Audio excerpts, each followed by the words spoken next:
시작하기에 앞서서요, 꼭 말씀드려야 할 게 있습니다. 이 내용은 교육과 정보 제공을 위한 것이지 투자 조언이 절대 아닙니다. 아시겠지만 모든 투자에는 위험이 따르니까요. 어떤 결정을 내리시기 전에는 반드시 금융 전문가와 먼저 상담하시기 바랍니다. 요즘 원자재 시장, 그중에서도 특히 은 시장이 정말 뜨겁습니다. 가격이 심상치가 않은데요. 대체 무슨 일이 벌어지고 있는지 그 흥미로운 이야기를 지금부터 하나씩 풀어가 볼게요. 자, 핵심부터 바로 보시죠. 지난 1년 만에요. 온스당 30달러 하던 은 가격이 글쎄 90달러까지 갔습니다. 말 그대로 3배가 뛴 거죠. 이거 정말 엄청난 상승세거든요. 아니 1년 만에 200%라니 도대체 은 시장에 무슨 일이 있었던 걸까요? 오늘 우리가 풀어야 할 가장 큰 질문이 바로 이겁니다. 이 수수께끼를 풀려면요. 먼저 은이 가진 아주 독특한 특징, 바로 2개의 얼굴을 알아야 합니다. 이게 무슨 말이냐면 은이 세계 경제에서 서로 전혀 다른 2가지 역할을 동시에 하고 있다는 거예요. 자, 보세요. 한쪽에서는 은이 금처럼 가치를 저장하는 안전자산, 그러니까 귀금속으로 대접받죠. 그런데 다른 한쪽에서는 태양광 패널이나 전기차, 오지 기술에 꼭 들어가야 하는 핵심 산업 재료이기도 합니다. 바로 이 상반된 정체성이 지금 이 가격 폭등의 열쇠를 쥐고 있는 겁니다. 자, 그럼 첫 번째 단서부터 한번 따라가 볼까요? 바로 실물 은 자체의 문제입니다. 그러니까 공급과 수요가 얼마나 꼬여 있는지 한번 보자는 거죠. 가장 큰 문제는요, 이게 어제 오늘의 일이 아니라는 겁니다. 공급 부족이 아주 고질적이에요. 당장 2025년만 봐도 공급이 수요보다 무려 2억 온스나 부족할 거라고 하니까요. 이게 벌써 몇 년째 계속되고 있는 상황입니다. 그렇다고 부족하니까 더 만들자, 이게 안 되는 게 문제입니다. 왜냐면 새로운 광산 하나 개발하는데 보통 5년에서 7년은 좋게 걸리거든요. 게다가 대부분의 은은요, 굴이나 금을 캘 때 덤으로 나오는 부산물 같은 거라서 은만 따로 생산량을 확 늘리기가 정말 어렵습니다. 자, 그럼 수요는 어떨까요? 이걸 보면 상황이 더 확실해져요.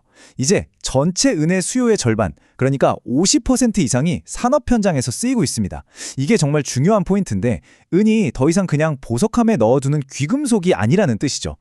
근데 이 산업 수요가 그냥 아무 데서나 나오는 게 아닙니다. 딱 들어보시면 아실 거예요. 친환경 에너지, 전기차, 그리고 오지통신. 바로 우리 시대의 흐름을 바꾸고 있는 이 거대한 3가지 기술혁명이 은을 엄청나게 필요로 하고 있는 거죠. 자, 이렇게 실물 시장이 금방이라도 터질 것처럼 팽팽한데 여기에 기름을 부은 두 번째 단서가 등장합니다. 바로 전 세계를 뒤흔드는 거시경제의 바람이죠. 상황이 정말 절묘하게 돌아갔어요. 전 세계가 불안하니까 사람들은 안전자산으로 은을 찾기 시작했죠.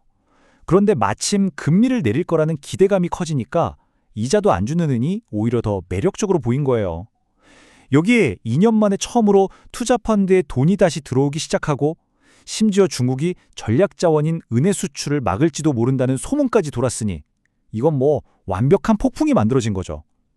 귀금속으로서의 매력과 산업재로서의 필요성, 이 2가지가 동시에 폭발해버린 겁니다.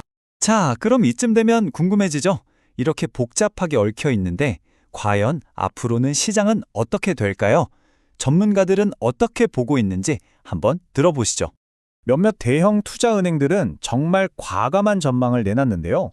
예를 들어 시티그룹 같은 경우는 이 한정된 실물 은을 차지하려는 경쟁이 워낙 치열해서 2026년 3월쯤에는 100달러까지 갈 수도 있다, 이런 보고서를 내놓기도 했습니다.